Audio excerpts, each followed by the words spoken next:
There's this thing I call the old head gamer problem, and that's when you've, played so many games over the years and you've been around for a long time playing games over the years, the things start to repeat. They start to seem familiar.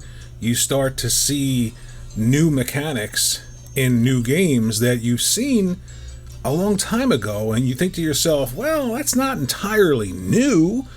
Then you get to the point where you talk about this stuff, and the people who haven't seen those new mechanics, because they haven't been around a long time, haven't been playing games a long time, or worse, they have, and they're just fanatics for one platform to the point where they just deny that they've seen those mechanics before.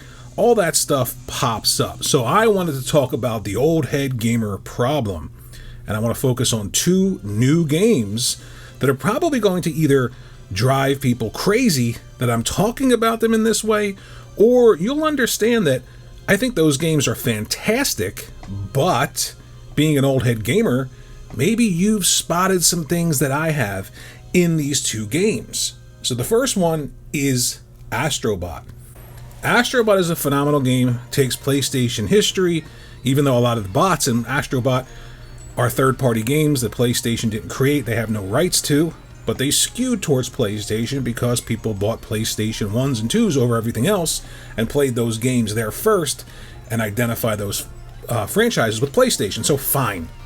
It also does things uniquely new in its gameplay mechanics by taking those old IP and giving Astro the abilities of some of those characters, even like playing through some stages like the Uncharted level, which is fun, or the Ape Escape level. That's unique, but a lot of the platforming ideas, they're not new. They're not unique.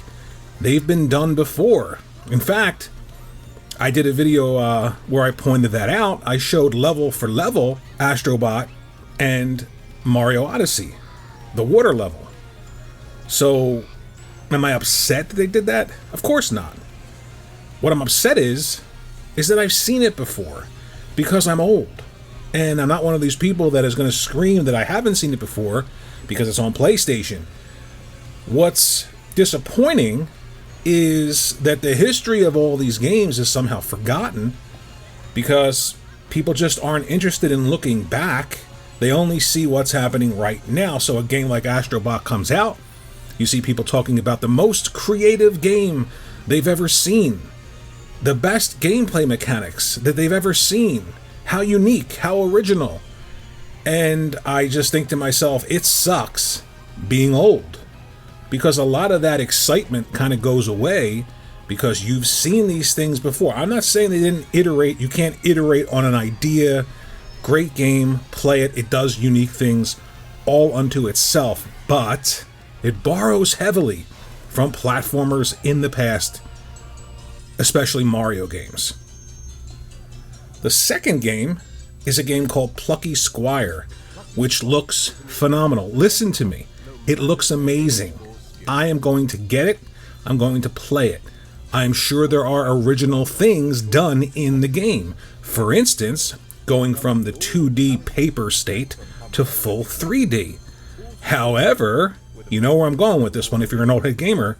Paper Mario, folks. Paper Mario.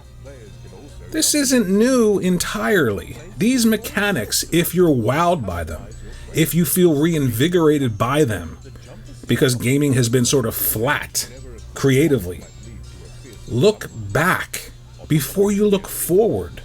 Appreciate where these things come from, and then you're able to spot what those things are doing unique unto themselves, in addition to the mechanics that they've been heavily inspired by. That's the old head gamer problem.